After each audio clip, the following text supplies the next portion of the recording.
لله والصلاة والسلام على رسول الله وبعد.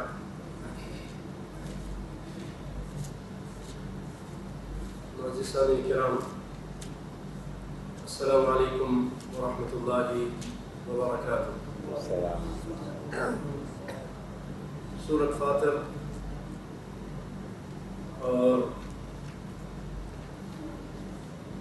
آیت نمبر 32 یہاں سے انشاءاللہ العزیز قرآن پاک کا ترجمہ اور تشریح آپ کی خدمت میں پیش کرتے ہیں،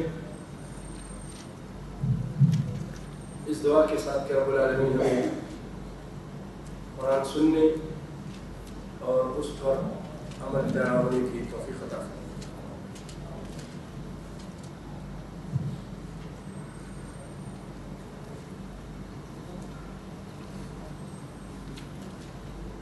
یہ آیت جو آج ہم تلاوت کریں گے پھر اس کا ترجمہ یہ پہلے بھی آخری نشست میں بیان کی جا چکی ہے، لیکن ربط قائم کرنے کے لیے تسلسل کو قائم کرنے کے لیے میں دوبارہ وہیں سے شروع کرتا ہوں۔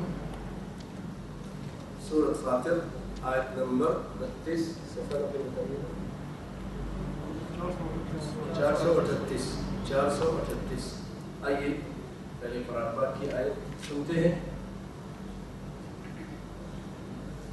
اعوذ باللہ من الشیطان الرجیم ثم أورثنا الكتاب الذين اصطفينا من عبادنا فمنهم ظالم لنفسه ومنهم مقتصد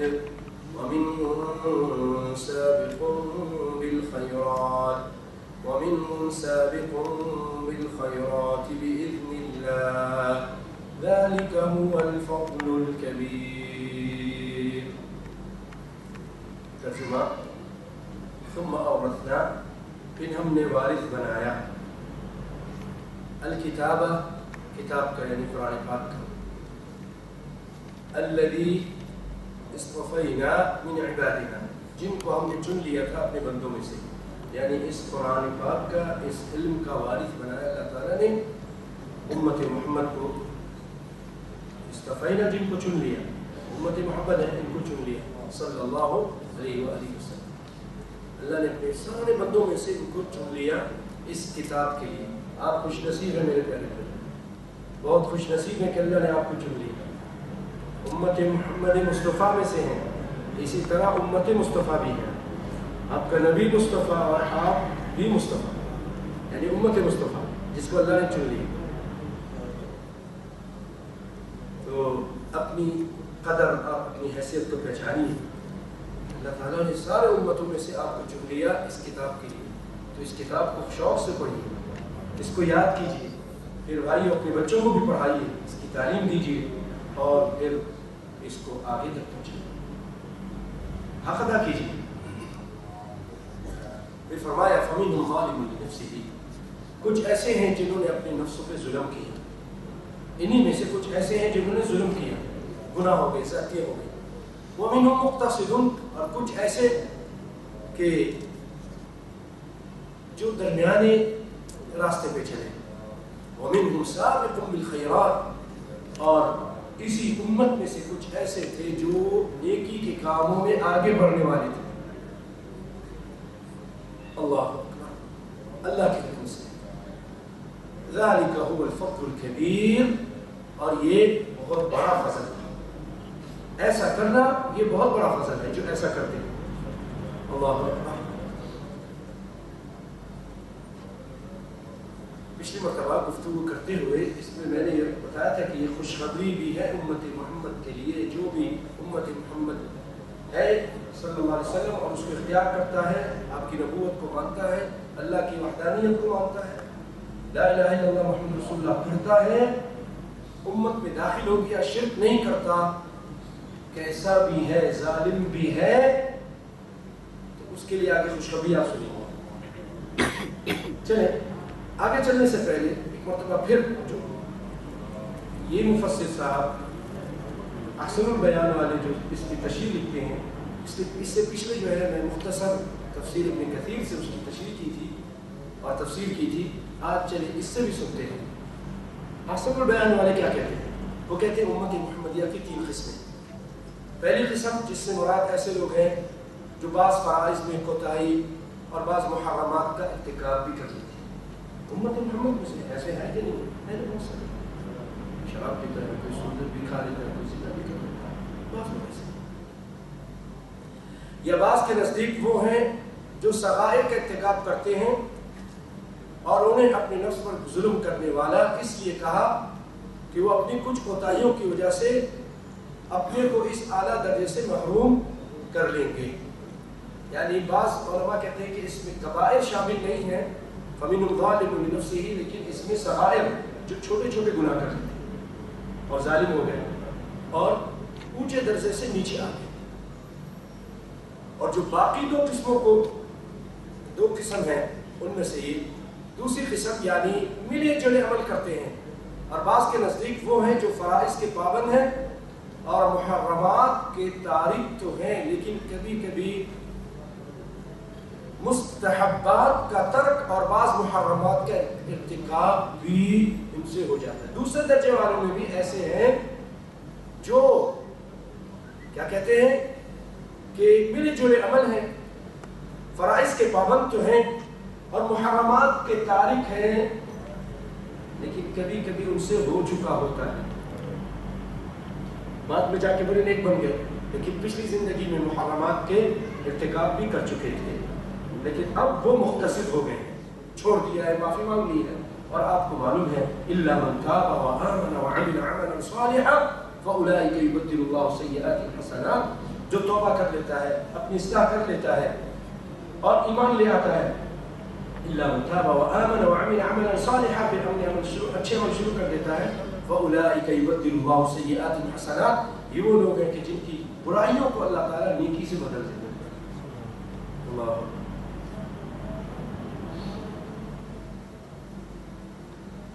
تو یہ دوسرے درجے کے لوگ ہیں۔ اور تیسرے درجے کے وہ لوگ ہیں جو دین کے معاملے میں پچھلے دونوں سے سبقت کرنے والے ہیں، آگے بڑھنے والے ہیں، سابقون بالخیرات بإذن اللہ، نیکی کے کاموں میں، گناہوں سے دور، اچھائی کرنے والے۔ تو اب یہ تینوں آیتوں میں تینوں قسم ذکر ہوئی ہے اس آیت میں۔ اس کے بعد کیا آیت ہے؟ یہ خوشخبری ہے امت محمد کے لیے، خوشخبری ہے۔ اسی لیے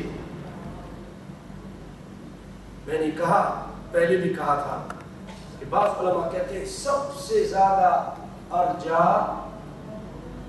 امید دلانے والی آیت ہے کوئی قرآن پاک میں تو یہ ہے، امت محمد کے تینوں قسم کے لوگ جو ظالم رہے یا مختصر ہوئے یا اعلیٰ درجے کے پہنچے، سب کے لیے اللہ تعالیٰ کیا کہتا ہے؟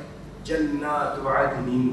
اللہ، بہت بڑی خوشخبری ہے کہ ان سب کے لیے جنت کے باغات ہیں، یدخلون فیہا، اس میں داخل ہوں گے، یحلون فیہا من اساور من ذہب ولؤلؤا ولباسهم فیہا حریر،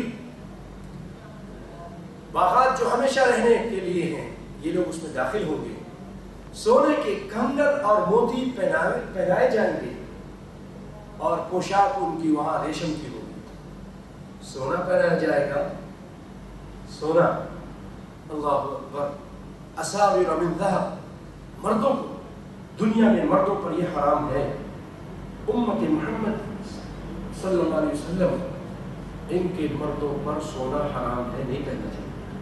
بعض لوگ عید میں خوشی میں آ کے سونا کی انگوٹھی پہن لیتے ہیں، ہار پہن لیتے ہیں،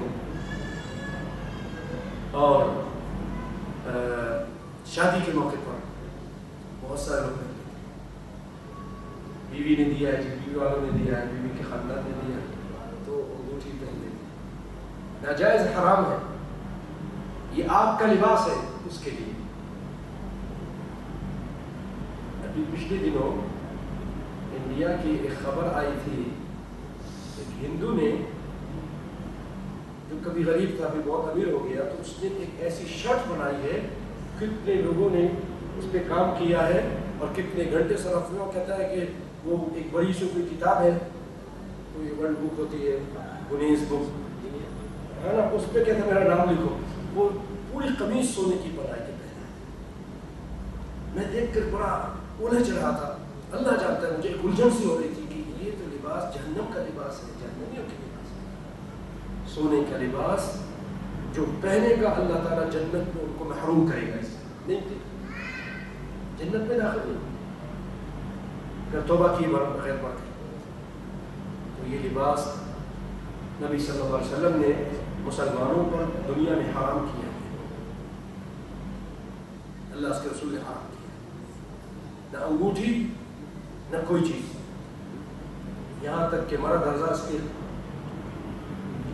قلم سے بھی بچے، ایسے چشموں سے بھی بچے. البتہ دانت لگا سکتے ہیں، البتہ دانت لگا سکتے ہیں. اگر کسی کی ناک کٹ گئی ہے، اللہ نہ کرے، اللہ سب کی حفاظت فرمائے، کان کٹ گیا ہے، تو پہلے زمانے میں کیا ہوتا تھا، لوہا کا لگاتے تھے تو وہ کیا زخم کر دیتا، بدبو آتی. ایک شخص کی ناک کٹ گئی تھی نبی کے صلی اللہ علیہ وسلم کے زمانے میں، تو لوہے کی لگائی، اس سے سران آنے لگی.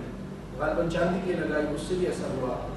پھر اس نے اجازت، اس زمانے کے حکومت نے کہا کہ اگر سونے کے لگاؤ تو اس نے اجازت لی، تو آپ نے اجازت دی. تو مریض کے لیے جائز ہے، ناک لگا سکتے ہیں، ناک لگا سکتے ہیں، کان لگا سکتے ہیں. اب تو پھر اس سے بھی اچھا وہ تو باقاعدہ اس کو یعنی زراعت کر کے انسانی گوشت کے ذریعے ایسی چیزیں بناتے ہیں اور پلاسٹک سرجری کرتے ہیں. اسی طرح اس میں ذکر ہوا ہے وَلُؤْلُؤَا، موتی پہنا ہے. ہاں، قیمتی موتی وہ اگر کوئی اپنے انگوٹھی میں لگاتا ہے وہ پلاسٹک. مرد اگر کوئی انگوٹھی جو چاندی کی ہے، نبی صلی اللہ علیہ وسلم چاندی پہنتے ہیں، چاندی اگر اس میں آپ انگوٹھی نگ لگاتے ہیں قیمتی ہے تو کوئی حرج نہیں. بعض لوگ ان نگوں کو یہ سمجھتے ہیں کہ یہ فائدہ دیتے ہیں، بیماریوں سے، جھوٹ پریت سے بچاتے ہیں، تو یہ عقیدہ صحیح نہیں ہے. ایسا عقیدہ نہیں رکھنا چاہیے اور اس عقیدے سے اس کو پہننا بھی نہیں چاہیے. وَلِبَاسُهُمْ فِيهَا حَرِيرٌ، اور ان کے لباس ہوں گے ریشم کے. ریشم بھی دنیا میں مردوں پر، مسلمان مردوں پر حرام ہے، نہیں پہننا چاہیے. عورتوں کے لیے حلال ہے سونا بھی اور ریشم بھی. البتہ اگر کوئی شخص کپڑا بناتا ہے اس میں ریشم کے کچھ ایسے خوبصورتی کے لیے نشان ڈالتا ہے، وہ جائز ہے. نبی صلی اللہ علیہ وسلم کو ایک جبہ ایسا لا کے دیا گیا جس میں اس طرح کی کام کیا ہوا تھا، اوپر ریشم تھا، وہ جائز ہے. تھوڑا سا ریشم ہو وہ اس کے اوپر بنانا وہ اور مکس ہو جائے تب بھی وہ مکس. اور جو آج کا ریشم ہے مشینی ریشم، یہ اس میں شامل ہے، کیونکہ وہ ریشم اصلی ریشم جو ایک کیڑا ہے اس سے نکلتا ہے.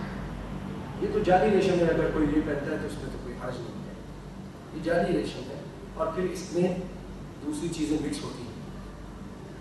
واللہ اعلم. وقالوا الحمد لله الذي اذهب عنا الحزن. اب یہ لوگ جب جنت میں داخل ہو جائیں گے تو کہیں گے، پہلے دعا کیجئے کہ اللہ تعالیٰ ہمیں سب کو جنت میں داخل کرے. وہاں جا کے کہیں گے تمام تعریفیں اس اللہ کے لیے ہیں، الذی، اس ذات نے، اذهب عنا الحزن، دور کر دیا ہم سے غم کو، پریشانیوں کو، ہم اور غم دور کر دیا. ان ربنا لغفور شکور، بے شک ہمارا رب بڑا بخشنے والا اور بڑا قدردان ہے. بخشنے والا اور شکور مانے قدر کرنے والا ہے، شکریہ ادا کرنے والا ہے. کوئی اگر اس کے ساتھ اچھائی کرے تو اس کی قدر کرتا ہے، اس کی شکریہ ادا کرتا ہے. شکور. الذي احلنا دار المقامة من فضله، جس نے اپنے فضل و کرم سے ہمیں ہمیشہ رہنے والے مقام میں لا اتارا. اللہ نے ہمیشہ رہنے والے مقام میں ہمیں لا کے رکھ دیا، وہاں ہمیں جگہ دی، من فضلہ، اپنے فضل سے، لا یمسون فیہا نصب، ہمیں وہاں پر کوئی تکلیف نہیں پہنچے گی، لا یمسون فیہا نصب، اور ولا یمسون فیہا لغوب، اور نہ ہی کوئی وہاں پر ہمیں لغو چیز اور بیکار چیز ہم کو وہاں پہنچے گی، تکلیف بھی نہیں پہنچے گی، اور ہمیں کوئی لغو کام بھی وہاں نہیں پہنچے گا۔ ایسی جگہ اللہ تعالیٰ نے ہمیں اتارا ہے، جنت۔ یہ تو جنتیوں کا بیان تھا پیارے بھائیوں۔ اس کے بعد یہ قرآن کا اسلوب ہے، جب جنت کا بیان ہو تو جہنم کا بیان، جب جنتی کا بیان تو جہنمی کا بیان، جب آگ ہے تو پھر اللہ تعالیٰ کی نعمتوں کا ذکر ہے۔ یہ اس کا اسلوب رہا ہے، اگر وہ غصے کا ذکر کرتا ہے تو نرمی کا ذکر بھی کرتا ہے۔ ان بطش ربک لشدید انہ هو یبدی هو یعید وهو الغفور الودود، وہ معاف کرنے والا بھی ہے، پیار کرنے والا بھی ہے۔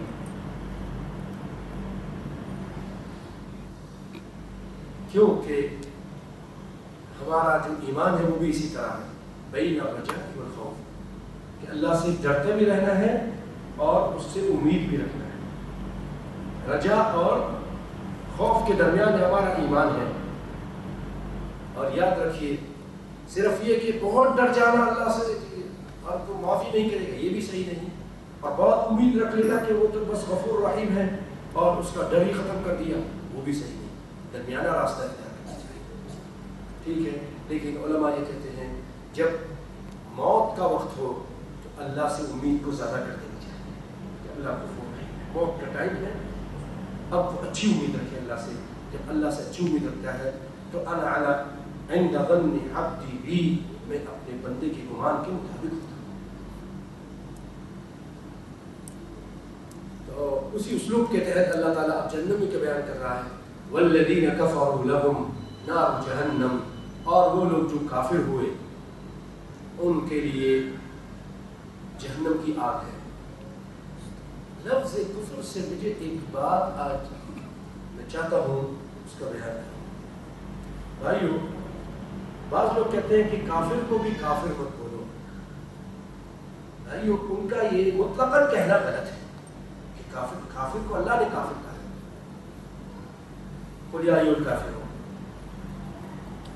ان الذین کفروا من اہل الکتاب، اہل کتاب میں سے جنہوں نے کفر کیا، اللہ نے ان کو کافر کہا ہے۔ اللہ سے بڑھ کر کوئی رحم کرنے والا نہیں، اس نے اجازت دی ہے، اس نے کہا ہے۔ البتہ تبلیغ کے لیے آپ کو اسلوب یہ ہونا چاہیے، دعوت و تبلیغ کے لیے کسی کو اس طرح نہیں کہ اے کافر ادھر آ، اے کمینے ادھر آ، نہیں، بڑے پیار سے، بڑی محبت سے، آپ ہمارے انسانی بھائی آئیے، ہم وطن ہیں، آئیے میرے ساتھ بیٹھیے، یہ بات سنیے، بڑے پیار سے، بڑے اخلاق سے۔ کسی کو آپ اگر اس طرح مخاطب کریں گے کہ کافر ہے، یہودی ہے، تو وہ آپ کی بات نہیں سنیں، کبھی بھی نہیں۔ اخلاق اچھا ہونا چاہیے۔ رسول اللہ صلی اللہ علیہ وسلم بڑے بڑے کافروں کو بھی ان کے اچھے ناموں کے ذریعے پکارتے تھے، اس میں کوئی حرج نہیں، اس میں کوئی شک نہیں۔ لیکن بعض لوگ یہ کہتے ہیں کہ کافر کو بھی کافر مت کہو، یہ غلط ہے۔ کافر ہے، جب اس کا موقع آئے گا تو ہم وہاں اس موقع کے لحاظ سے استعمال کریں گے اس لفظ کو۔ یہاں جو آج میں یہ کہنے لگا ہوں وہ یہ کہ آج میں اخبار پڑھتے ہوئے ایک چیز پہ آ کے اٹک گیا، اور جو لوگ کہتے تھے کہ ایک سازش ہو رہی ہے اور وہ چیز مجھے نظر آئی۔ جناب طاہر القادری صاحب نے جو اپنا ایجنڈا پیش کیا ہے اس میں یہ بھی کہا کہ کسی کو کافر نہ کہا جائے۔ یہ اس کے آج کے اخبار اردو نیوز میں سوچ میں پڑ گیا، یہ وہی چیز ہے کہ قادیانیوں کو جو ہمارے عدالت نے اور ہماری اسمبلی نے متفقہ طور پہ قادیانیوں کو کافر قرار دیا، یہ اسی کی طرف اس چیز کو رد کرنے کا لگتا ہے کہ یہ ایک قدم ہے اس نے اٹھایا اور یہودیوں کی طرف سے آیا. یہ اللہ رحم فرمائے. کیونکہ یہ خود حضرت آپ کے سیریز موجود ہوگی, آپ دیکھ سکتے ہیں یوٹیوب میں بھی, یہ عیسائیوں کے پاس بھی جا کر کیک کاٹ رکھتے ہیں اور ان کے ساتھ تالی بھی بجاتے ہیں اور بہت کچھ ان کے ساتھ کر رہے ہیں. حالانکہ ایسے موقع پر ان کی اس کرسمس کے موقع پر جب وہ یہ کہتے ہیں کہ آج اللہ پیدا ہوا ہے, اس میں شریک ہونا حرام ہے, ناجائز ہے, کیونکہ وہ آج یہ کہہ رہے ہیں کہ اللہ کا بیٹا ہے اور وہ پیدا ہوا ہے, اور یہ کفر ہے, ایسا کفر ہے کہ قریب ہے کہ آسمان پھٹ جائے, زمین شق ہو جائے. اور اس کی یوٹیوب موجود ہے. یہ اس طرح کے قدم ہے. جو شرک کرے ان کو بھی کافر, جو کچھ کرے, قرآن کا انکار کرے, نبی کی رسالت کا انکار کرے, اور بھی جو بھی اور جب لوگوں کو سجدہ کرے اس کو کافر مت کرو. جب اس پر حجت تمام ہو جائے گی تو وہ کافر ہے اور اس کو کافر کہا جائے گا. تو بہرحال ان الذین والذین کفروا, جنہوں نے کفر کیا, قرآن کا انکار کیا, اللہ اس کے رسول کی باتوں کا انکار کیا, جنت کا انکار کیا, جہنم کا انکار کیا, عیسیٰ علیہ السلام کے عبداللہ ہونے کا انکار کیا, کافر ہیں. عبداللہ ہونے کا انکار کیا اور کہا کہ وہ اللہ کے بیٹے ہیں, تو ایسے لوگ, ان کے لیے جہنم کی آگ ہے. لا يقضى علیہم فیموتوا, یقضا نہیں ہوگا, قضا نہیں, یعنی موت نہیں آئے گی ان کو. اس کا ترجمہ قضا ہی, نہ ہی ان کی قضا ہی آئے گی, یعنی کہ وہ مر جائے. ایسا نہیں ہوگا کہ قضا آ جائے اور مر جائے, موت بھی نہیں, مارے گا اللہ تعالیٰ, عذاب کرے گا, پیٹے گا, لیکن زندہ رہیں گے. ایسا جیسے نہ زندوں میں نہ مردوں میں. کوئی شخص بہت بیمار ہو جائے, بہت پریشانی میں ہو, تو لوگ تمنا کرتے کاش یہ مر جائے یار, بہت تکلیف میں ہے, اس سے ساتھ اس کے رشتہ دار بھی تکلیف میں ہیں, لیکن ایریا رگڑتا ہے, انجیکشن لگتے ہیں لیکن کام نہیں کر رہے, بڑی تکلیف میں, تکلیف دیکھی نہیں جا رہی ہے, برداشت بھی نہیں ہوتی ہے, موت بھی نہیں. جہنم میں اس طرح اللہ تعالیٰ ان کو عذاب کریں گے, نہ جینوں میں نہ مرنے میں. اللہ تعالیٰ مجھے اور آپ کو بچا کے رکھے. وَلَا يُخَفَّفُ عَنْهُمْ مِنْ عَذَابِهَا, اور ان کے عذاب کو بھی ان سے کم نہیں کیا جائے گا.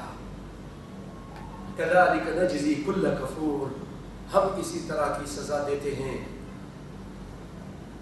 ہر کافر کو اسی طرح کی سزا دیتے ہیں, انکار کرنے والے. وَهُمْ يَصْطَرِخُونَ فِيهَا, اور وہ وہاں پر چیخیں گے, چلائیں گے, ربنا اخرجنا, اے ہمارے رب ہمیں نکال, اس جہنم سے نکال, نعمل صالحا, اچھی عمل کریں, غیر الذی کنا نعمل, اس کے علاوہ جو ہم دنیا میں کرتے تھے اس کے علاوہ اب ہم اچھے عمل کریں گے, نماز پڑھیں گے, قرآن پڑھیں گے, اللہ اس کے رسول کی اطاعت کریں گے, نیک کام کریں گے. غیر الذی کنا نعمل, اب اللہ تعالیٰ فرماتے ہیں اولم نعمرکم ما یتذکر فیہ من تذکر, کیا ہم نے تم کو اتنی عمر نہ دی تھی جس کو سمجھنا ہوتا وہ سمجھ سکتا؟ کیا اتنی عمر نہیں دی تھی؟ عقل خرد نہیں عطا کیا تھا, ٹائم نہیں دیا تھا, سب کچھ دیا تھا, لیکن تم دنیا کے موجوں میں اندھے ہو چکے تھے, دنیا میں آ کر سب بھول گئے تھے, مستی میں تھے, تم سمجھنے کی کوشش نہیں کی, تم کو عمر دی تھی. اس میں اختلاف ہے کتنی عمر, کوئی کہتے ہیں 60 عمر, 60 سال, اور کچھ کہتے ہیں کہ نہیں اس سے بھی کم. بہرحال بلوغت کو پہنچ گیا, سمجھ آ گئی, تو اس کو ایک اللہ تعالیٰ ایک لمبی عمر دی, پھر بھی اس نے عمل نہیں کیا. وجاءکم النذیر, اور تمہارے پاس ڈرانے والا آ گیا. ڈرانے والے سے مفسرین کہتے ہیں کہ محمد صلی اللہ علیہ وسلم آ گئے, اللہ کی کتاب آ گئی, قرآن, محمد صلی اللہ علیہ وسلم نذیر ہیں, آ گئے. بعض علماء اس سے کہتے ہیں کہ نذیر سے مراد سفید بال آ گئے, کہ بھی موت کا قریب وقت آ رہا ہے. سفید بال ایک نشانی ہے. اما انذرک الشیب اما بان لک العیب، کیا تم کو تمہارے بڑھاپے نے نہیں ڈرایا اور تمہارے عیب تم پر ظاہر نہیں ہو گئے؟ پہلے بڑے اچھے کرتے تھے، اب آہستہ آہستہ کمزوری آتی گئی. ومن نعمرہ ننکسہ فی الخلق افلا یعقلون، جب ہم کسی کو عمر زیادہ کرتے ہیں تو اس کی خلقت میں کمزوری ڈالتی جاتی ہے. پاؤں میں درد، کمر میں درد، 50 سال 40 سال کے بعد یہ چیزیں شروع ہو جاتی، نظر کم. اللہ اکبر، یہ تو اللہ کا نظام ہے. یہ سب چیزیں اللہ تعالیٰ اس لیے بتانے کے لیے کہ ایک شخص غالباً ایک نبی تھے، ان کی دوستی ہو گئی تھی ملک الموت سے. ملک الموت سے ان کی دوستی ہو گئی. فواز بھائی غور سے سنیں، اللہ آپ کو برکت دے، آپ اردو سمجھنے لگ گئے ہیں، اللہ تعالیٰ برکت دے. ماشاء اللہ کیرلا والے ہیں لیکن اردو سمجھ کے شوق سے آتے ہیں، اللہ برکت عطا فرمائے. آمین. تو ملک الموت سے دوستی ہو گئی اور انہوں نے کہا بھائی تم تو میرے دوست بن گئے تو تم میرا ٹائم آئے تو ذرا پہلے بتا دینا، میرا ٹائم آئے تو مجھے ذرا پہلے بتا دینا تاکہ میں ذرا تیاری کر لوں. نبی تو ہر وقت ہی تیار ہوتا ہے، اچھے کام کرتا ہے، گناہوں سے دور رہتا ہے، لیکن اور زیادہ اللہ. اب جب موت کا ٹائم آیا وہ ان کے سر پہ آ کے کھڑے ہو گئے. کہا بھائی تم مجھ سے بات کی تھی اور تم سے کہا تھا، التجا کی تھی کہ موت سے پہلے ذرا بتا دینا، میں ذرا تیاری کر لوں، ریڈی ہو جاؤ. انہوں نے کہا میں نے تو تم کو بڑے بڑے باتیں بتائی. کہا کب بتائی؟ کوئی نہیں بتایا آنے کا. کہا یہ بتاؤ فلاں تمہارا پڑوسی کہاں ہے، تمہارا دوست فلاں رشتہ دار کہاں؟ کہا موت ہے. یہ بھی تو ایک خبر تھی کہ جیسے یہ مرا ہے تم بھی مر گئے، تمہارے بال سفید ہوئے، تمہارے یہ ہوا، تمہارا یہ ہوا. یہ سب چیزیں موت کی آنے کی ایک انذار ہے، وارننگ ہے. انتم سلفنا ونحن بالارض، تم پہلے چلے گئے. دعا میں بھی تو کہتے ہیں نا جب قبرستان جاتے ہیں، کہتے ہیں کہ نہیں کہتے؟ انتم سلفنا ونحن بالاثر، تم آگے ہو ہم تمہارے پیچھے پیچھے. اردو میں بھی کہتے ہیں نا آج ان کی باری کل ہماری ہے. ہم سب غافل ہیں، موت سے غافل ہیں، سمجھتے ہیں ہم نے ہمیشہ رہنا. اللہ تعالیٰ عمر دراز کرے، صحت و عافیت دے اور موت دے اسلام پر دے اور اس کے بعد نیک کام کرتے ہوئے موت آئے.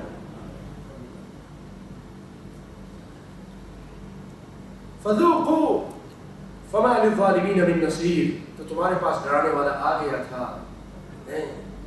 علماء بھی آتے تھے، اچھے اچھے علماء بیان کرتے تھے، تقریریں اچھی اچھی چیز کر کے بتاتے تھے، لیکن تم خواب غفلت میں تھے، مال میں مست تھے. پیسہ، میرے پاس اتنا پیسہ ہے، میں ابھی اتنا اور جیوں گا. حالانکہ 60 سال ہو گیا لیکن پھر بھی بس 65 ہو گئے، لیکن ایسا آگے جا رہا ہے پیسے کے، پتہ نہیں ابھی اور کیا کچھ کرنا ہے. اللہ اکبر.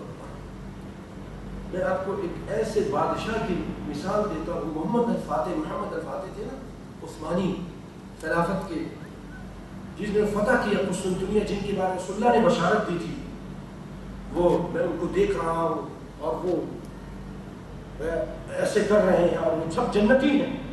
اللہ اکبر. اتنی بڑی خوشخبری دی آپ نے. اس کا جو باپ تھا نا، اتنا جناب غالباً بایزید یا اس طرح ان کا نام، وہ جناب ابھی بچہ چھوٹا ہی تھا تو اس کو خلیفہ بنا کے خود جا کے چلے گئے عبادت کرنے کے لیے، اللہ کی عبادت. دیکھو دنیا چھوڑی، اتنا بڑا بادشاہ، کہاں سے کہاں تک اس کی حکومت پھیلی ہوئی، ساری حکومتیں، ساری دولتیں چھوڑ کے کوئی رغبت نہیں، اللہ کی طرف رغبت. کم از کم بھائی بادشاہ دیکھو وہ اتنی رغبت کر رہا ہے، ہم کیوں نہیں رغبت کرتے؟ ہم کو بھی رغبت کرنی چاہیے. نمازوں کی پابندی، قرآن کی تلاوت، کثرت کے ساتھ تلاوت، صرف رمضان میں نہیں، رمضان کی بات. اور سبحان اللہ بحمدہ، سبحان اللہ العظیم، سبحان اللہ استغفر اللہ، لا الہ الا اللہ، یہ ذکر اذکار کثرت کے ساتھ. نبی صلی اللہ علیہ وسلم استغفار 100 مرتبہ کرتے تھے، 70 مرتبہ کرتے تھے.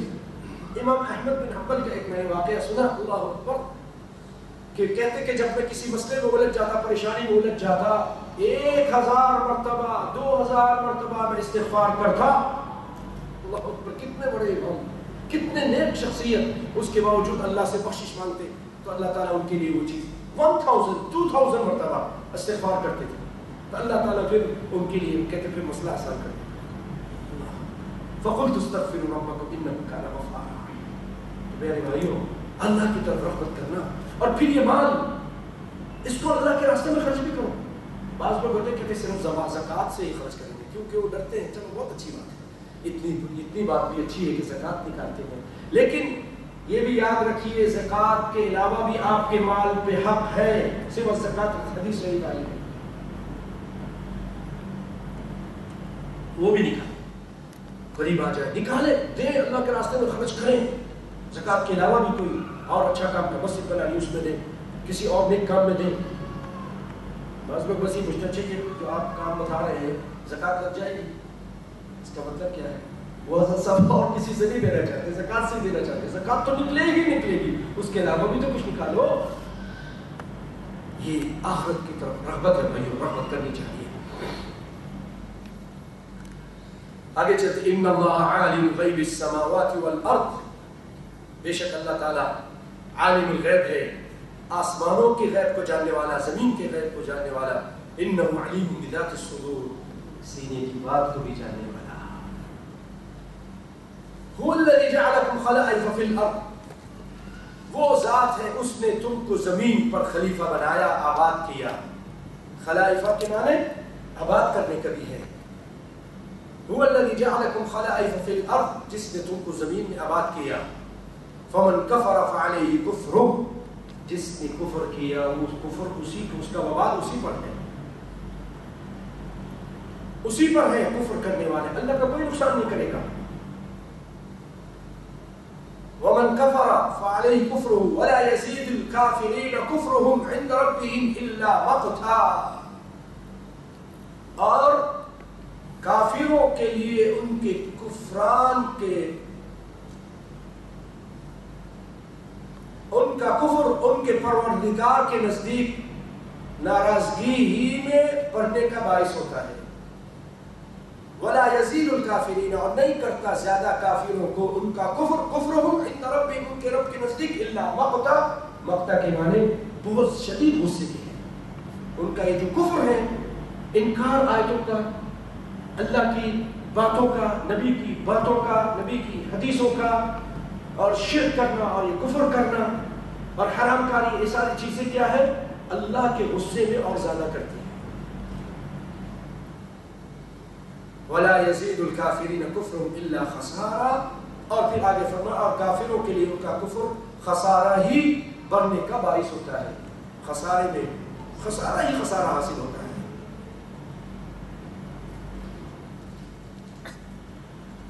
قل افرأیتم, آپ کہہ دیجئے, قل کے معنی کہہ دیجئے, افرأیتم, کیا تم اپنے, قل ارأیتم, جزاک اللہ خیر, قل ارأیتم شرکاءکم الذین تدعون من دون اللہ, آپ کہیے کہ تم اپنے قرارداد شریکوں کا حال تو بتاؤ. ارأیتم, ارأیتم کے معنی بتاؤ. قل کہہ دیجئے کہ ارأیتم بتاؤ, شرکاءکم تمہارے شرکاء, الذین تدعون جن کو تم بلاتے ہو, من دون اللہ اللہ کے علاوہ, ارونی ماذا خلقوا من الارض, مجھے دکھائیں کہ انہوں نے زمین میں کیا پیدا کیا. کمیونسٹ, یہ لاطین, یہ روسی, اور یہ اس طرح کے جتنے لوگ ہیں جو کہتے ہیں ہر چیز خود بخود ہو گئی ہے, نیچرل, ہر چیز خود بخود ہو گئی ہے, اللہ کوئی چیز نہیں ہے, ہر چیز خود بخود بن جاتی ہے. تو ان سے ایک سوال کریں آپ, پہلے ترجمہ سنیں, میں انشاءاللہ آپ کو سوال بتاتا ہوں.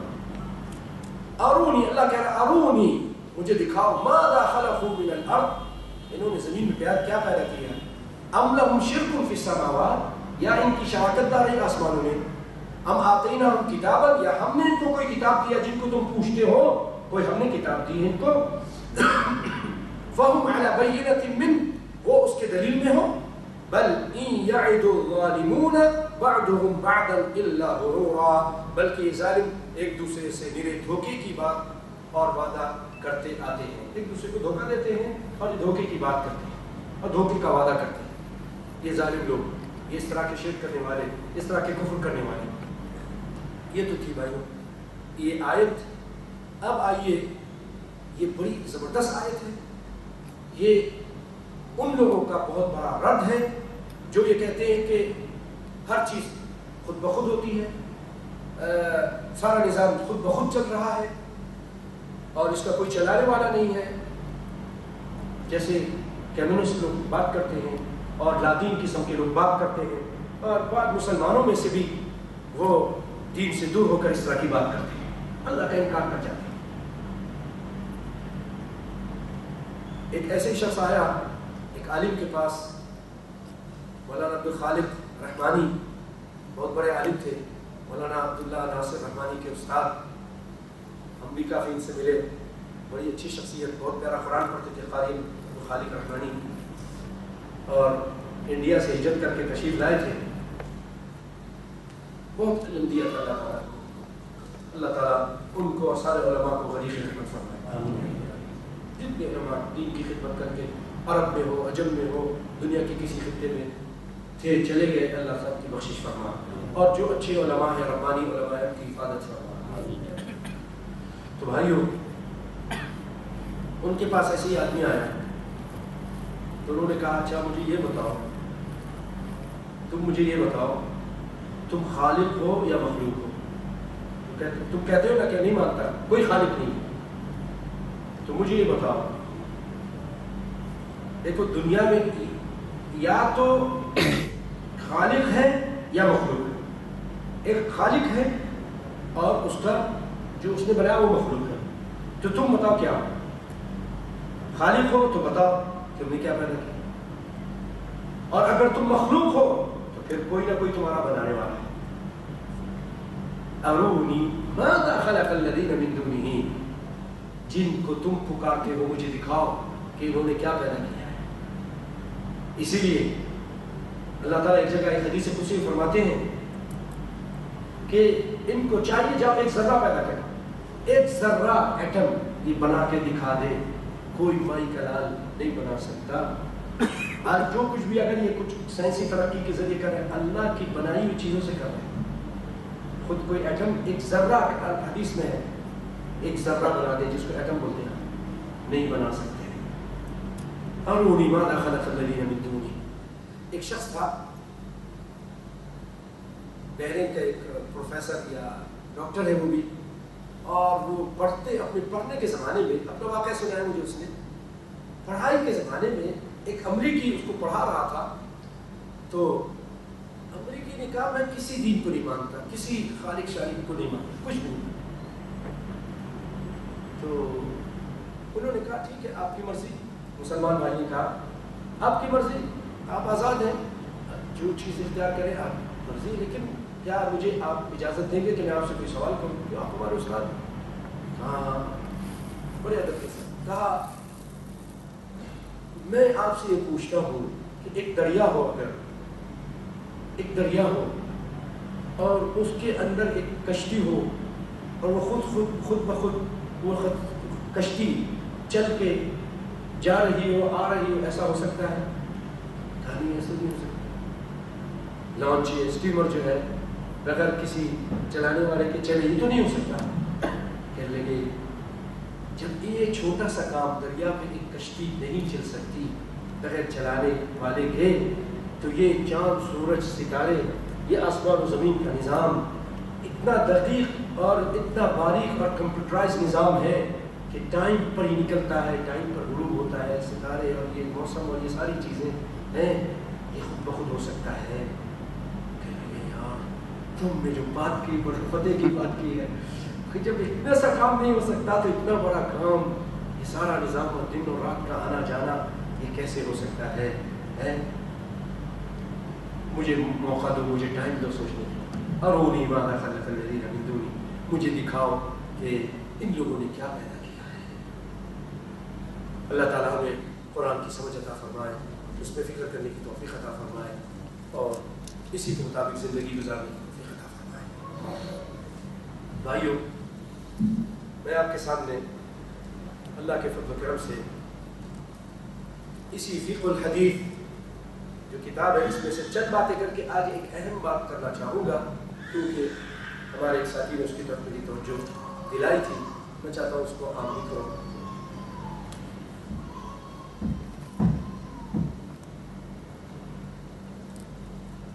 سمندر کے پانی سے طہارت حاصل کرنا، کیا سمندر کے پانی سے طہارت حاصل کی جا سکتی ہے؟ ہاں کی جا سکتی ہے۔ لوگوں نے پوچھا اللہ کے رسول، ہم سمندر پہ ہوتے ہیں کشتی میں، پینے کا پانی ٹھنڈا یا میٹھا جو ہے وہ کم ہوتا ہے، اگر ہم اس کو وضو کے لیے یوز کریں تو پھر پینے کے لیے نہیں بچتا، تو کیا سمندر کا پانی جو نمکین پانی ہے یوز کر سکتے ہیں؟ آپ صلی اللہ علیہ وسلم نے فرمایا هو الطهور ماؤه والحل میتته۔ سوال ایک تھا، جواب دو دے دیا۔ یہ اللہ کی طرف سے رحمت بھی تھی کہ آپ نے فرمایا پانی بھی پاک ہے اور اس کا مردار بھی حلال ہے، الا یہ کہ اس میں بدبو نہ آ رہی ہو۔ مچھلی اگر پانی کے اندر مر بھی جائے تو حلال ہے، الا یہ کہ تعفن اور بدبو نہ ہو تو وہ حلال ہے۔ تو پانی سمندر کا پاک ہے، اس سے وضو کر سکتے ہیں، طہارت حاصل کر سکتے ہیں۔ دوسری چیز، جس پانی میں بلی منہ ڈالتے ہیں تو اس کا کیا حکم ہے؟ تو ایسے پانی سے وضو کرنا مباح ہے، درست ہے، جیسا کہ ایک روایت سناتا ہوں، سیدنا کبشہ رضی اللہ تعالی عنہ روایت کرتی ہیں ابو قتادہ سے کہ ان کے پاس وہ ابو قتادہ تشریف لائے تو انہوں نے ابو قتادہ کے لیے وضو کا پانی ڈالا، پانی رکھا ان خاتون نے ابو قتادہ کے لیے، تو پانی وضو کے لیے تو بلی آ گئی، تو ابو قتادہ نے بلی کی طرف پانی کر دیا، مزید برتن اس کی طرف کر دیا، جھکا دیا، ٹیڑھا کر دیا، تو بلی پینے لگی۔ ابو کبشہ کہتی ہیں، سیدہ کبشہ کہتی ہیں کہ ابو قتادہ نے اس وقت مجھے دیکھ لیا جب میں انہیں دیکھ رہی تھی، میں تعجب سے دیکھ رہی تھی، یہ کیا کرتے ہیں مولوی صاحب، صحابی بلی کو پانی پلا رہے ہیں اسی برتن سے جس سے وضو کریں گے۔ تو انہوں نے کہا، اے بھتیجی، اے میرے بھائی کی بیٹی، کیا تو تعجب کرتی ہے؟ تو انہوں نے کہا ہاں۔ تو انہوں نے کہا یعنی تم اس پر تعجب کرتی ہو؟ کہا، انہوں نے کہا، تو آپ نے فرمایا کہ رسول اللہ صلی اللہ علیہ وسلم نے فرمایا انہا لیست بنجس انہا من الطوافین علیکم، یہ ناپاک نہیں ہے، یہ تو تم پر گھومتی رہتی ہے، آتی رہتی گھروں میں۔ پہلے ہمارے جب اس طرح سسٹم نہیں تھا، بلی رات کو دودھ پی جاتی تھی، یاد ہے؟ اکثر گھروں میں، اور رات کو اٹھے وہ برتن گرنے کی آواز آئے وہ دودھ پی گئی، ہے نا؟ ایسے ہوتا تھا۔ اب تو وہ فریج بن گئے ہیں اور جناب فلیٹ ہے، بجلی بھی نہیں مار سکتی، لوگوں نے ایسے ایسے گھر بنا لیے تو بیچارے اب کوڑے دانوں سے جا کے کھاتی ہیں باہر۔ تو کہا یہ تم پر گھومنے والی ہے، تو اس کا جھوٹا پلیت نہیں۔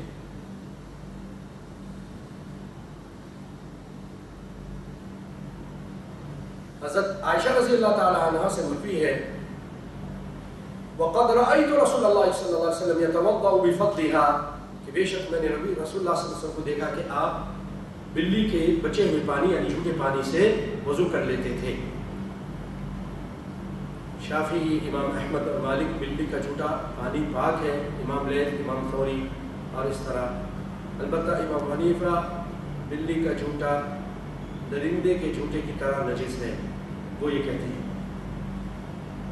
لیکن اس میں کچھ تخفیف کی گئی ہے اور یہ کہ بلی کا بچا ہوا کراہیت کے ساتھ پاک ہے۔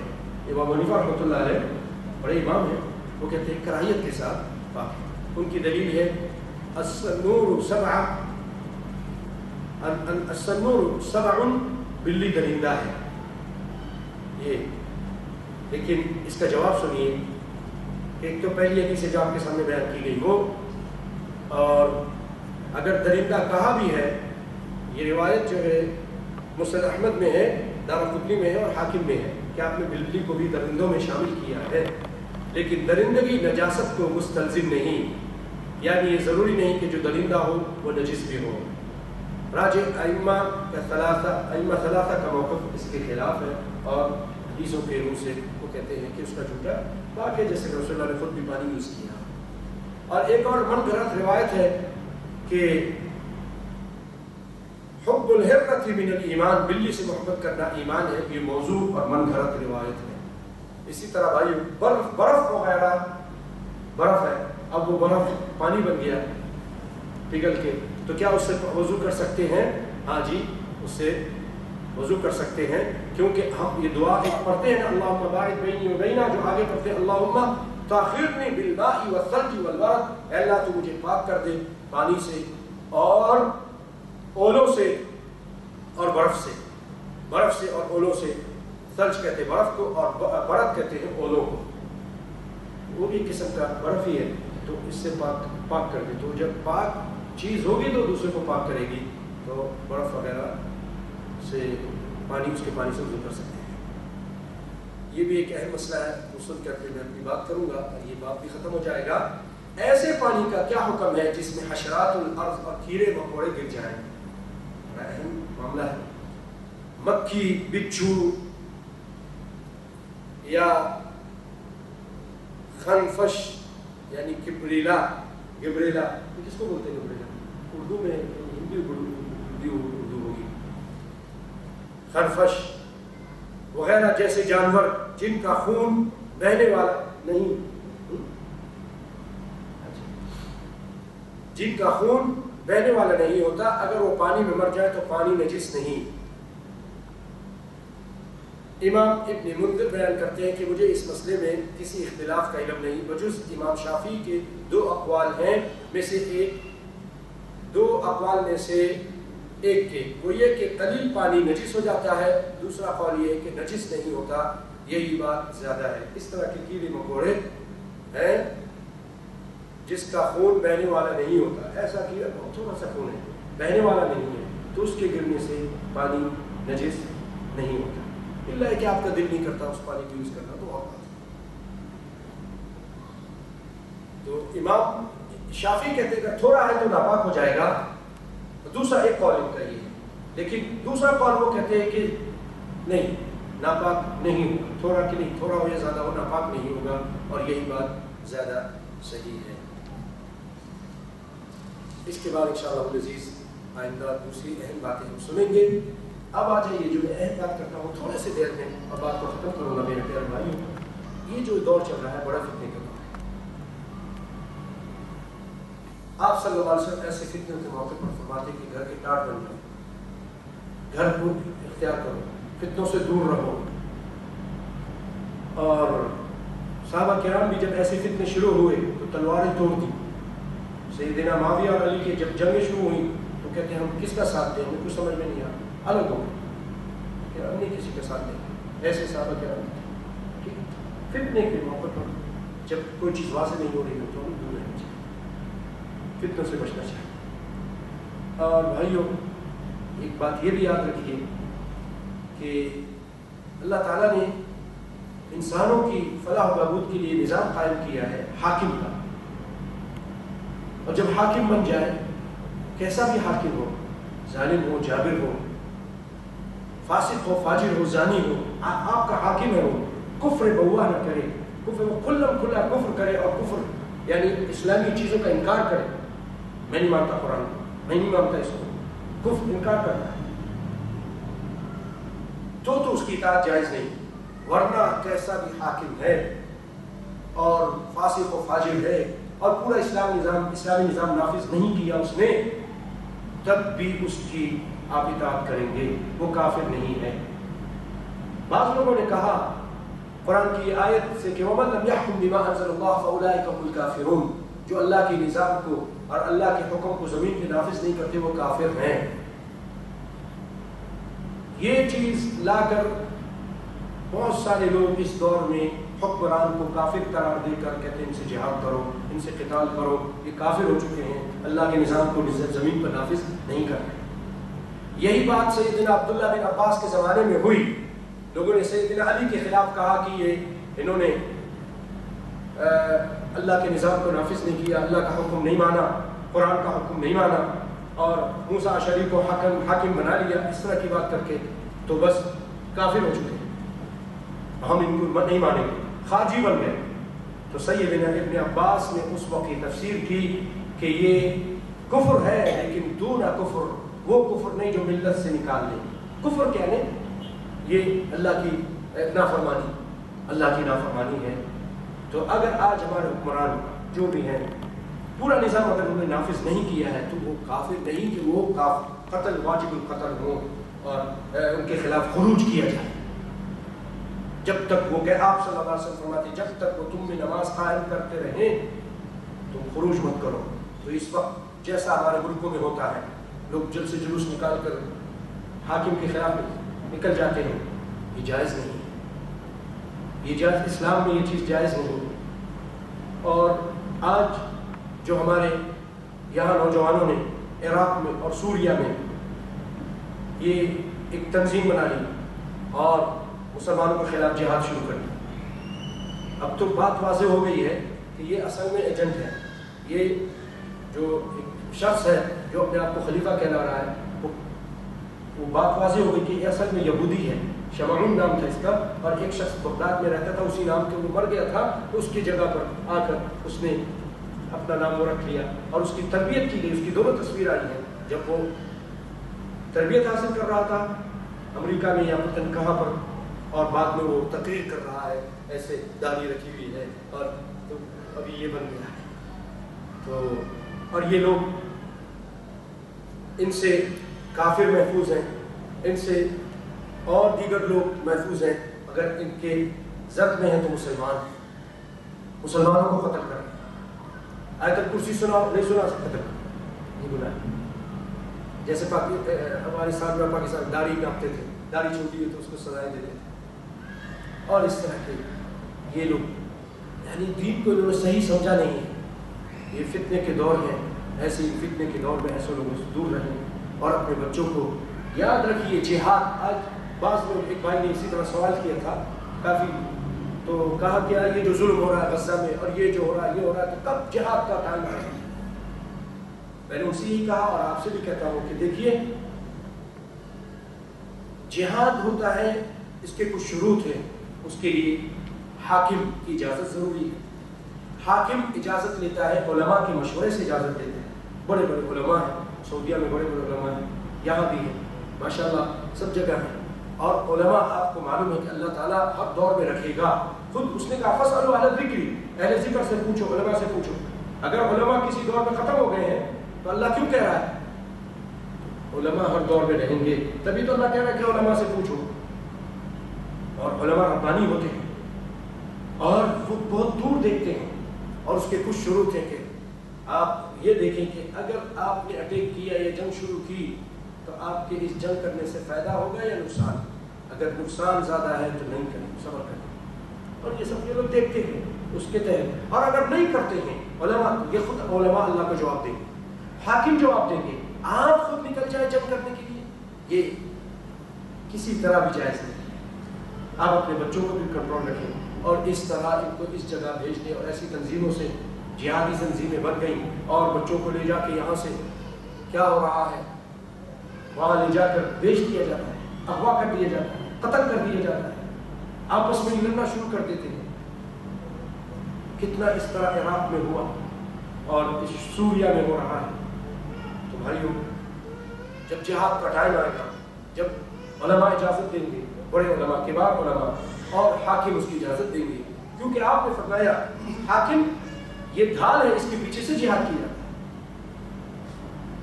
تو تب پھر جہاد جب فرض عین بن جائے گا تو پھر جہاد کرنے میں کوئی حرج نہیں ہے۔